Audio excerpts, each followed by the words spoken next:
大家好，这个是资电整合计划中所开发出来的一套多媒体互动系统。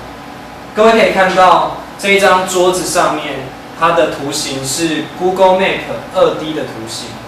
那这个荧幕上呢，则是显现着 Google Map 对应图形2D 平面上的3D model 的模型。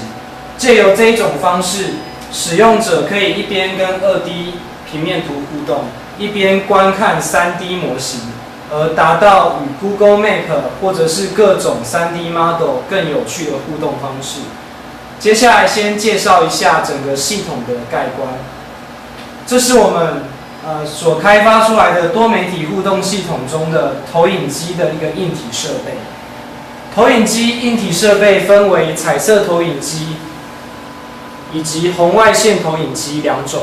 彩色投影机投出彩色图让使用者感知，红外线投影机投出红外线的 pattern， 让附有红外线摄影机的行动装置在读取这些 pattern， 经过主机的运算之后，便可以借由无线网络的传输到我们的行动装置上面，而行动装置则会根据伺服器所计算出来的资料内容，以及传输过来的资料内容，显现出对应的3D model， 如此便完成这一个系统中使用者可以跟2D Google Map 以及3D 的建筑模型的一个互动过程。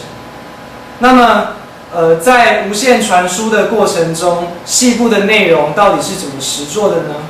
我们就请负责无线传输 module 设计的工作人员来为各位解说。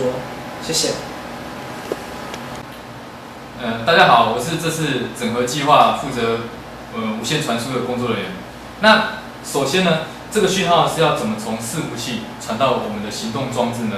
首先，它伺服器的讯号在这里，它会先经过UWB 的模组，它把伺服器所产生的视讯的讯号转成 UWB 讯号。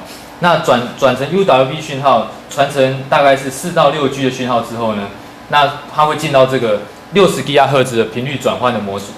那频率转换模组会在这个地方把4到6 G 的讯号直接升频升到60 G 的高速通道，那就发射到我们的空气中。